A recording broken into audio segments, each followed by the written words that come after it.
Hello all, welcome to ಕನಸು vlogs. ಇವತ್ತಿನ ವಿಡಿಯೋದಲ್ಲಿ ನಾನು ದಿಢೀರಾಗಿ ಸಿಂಪಲ್ಲಾಗಿ ಒಂದು ಪಾಯಸವನ್ನು ಮಾಡೋದು ಹೇಗೆ ಅಂತ ತೋರಿಸ್ತಾ ಇದ್ದೀನಿ. ನಾನಿವತ್ತು ಸುಮ್ಮನೆ ಒಂದು ಪಾಯಸ ಟ್ರೈ ಮಾಡೋಣ ಅಂತ ಮಾಡಿದೆ. ಒಂದು 10 ಮಿನಿಟ್ಸ್ ಒಳಗೆ ಎಲ್ಲ ಇದು ಮುಗ್ದೋಗುತ್ತೆ. ಎಲ್ಲ ಜೋಡಿಸಿಟ್ಕೊಂಡ್ರೆ 5 ಮಿನಿಟ್ಸಲ್ಲಿ ಆಗ್ತಕ್ಕಂಥ ಸಿಂಪಲ್ ಪಾಯಸ. ಒಂದು ಬಾಣಲೆಯಲ್ಲಿ 1 ಸ್ಪೂನ್ ತುಪ್ಪ ಹಾಕಿ ಅದಕ್ಕೆ ಗೋಡಂಬಿ, ದ್ರಾಕ್ಷಿ, ಪಿಸ್ತಾ ಹಾಗೂ ಬಾದಾಮಿಯನ್ನು ಹಾಕಿಬಿಟ್ಟು ಸ್ವಲ್ಪ ಕೆಂಪಗಾಗೋವರೆಗೂ ಹುರಿಬೇಕು.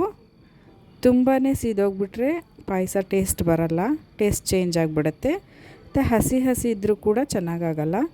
ಲೈಟ್ ಗೋಲ್ಡನ್ ಬ್ರೌನ್ ಬರೋವರೆಗೂ ಈ ಡ್ರೈ ಫ್ರೂಟ್ಸನ್ನು ಹುರಿತಾ ಇರಬೇಕು. ಅದಾದಮೇಲೆ ನಿಮಗೆ ತುಂಬ ಟೈಮ್ ಇತ್ತಂದರೆ ಇದನ್ನು ಎತ್ತಿಟ್ಟು ನೀವು ಶಾವಿಗೆಯನ್ನು ಹುರಿಬೋದು. ಅಷ್ಟೊಂದು ಟೈಮ್ ಇಲ್ಲ ಅಂತಂದರೆ ಇದೇ ಬಾಣಲೆಗೆ ಸ್ವಲ್ಪ ಶಾವಿಗೆಯನ್ನು ಹಾಕ್ಕೋಬೇಕು. ಈ ಶಾವಿಗೆ ಬೆಂದ ಮೇಲೆ ಪಾಯಸ ತುಂಬ ಜಾಸ್ತಿ ಆಗುತ್ತೆ. ಅದಕ್ಕೆ ನೋಡಿ ಎಷ್ಟು ಬೇಕೋ ಅಷ್ಟೇ ಶಾವಿಗೆಯನ್ನು ಹಾಕ್ಕೋಬೇಕು. ನಾನಿಲ್ಲಿ ಇದನ್ನು ತುಪ್ಪದಲ್ಲೇ ಹುರಿತಾ ಇದ್ದೀನಿ. ಇದು ಕೂಡ ಸ್ವಲ್ಪ ಗೋಲ್ಡನ್ ಬ್ರೌನ್ ಬರೋವರೆಗೂ ಹುರ್ಕೋಬೇಕು. ಹೀಗೆ ಹುರಿತಾ ಇರಬೇಕು.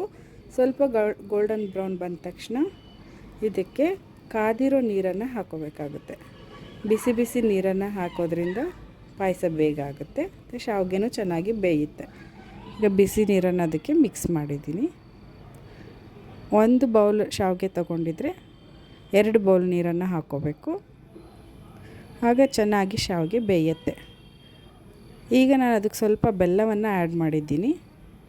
ಬೆಲ್ಲ ಆ್ಯಡ್ ಮಾಡಿ ಫ್ಲೇವರ್ಗೋಸ್ಕರ ಸ್ವಲ್ಪ ಏಲಕ್ಕಿ ಪುಡಿಯನ್ನು ಹಾಕಿದರೆ ಈ ರೀತಿ ದಿಢೀರ್ ಶಾವಿಗೆ ಸಿದ್ಧವಾಗುತ್ತೆ.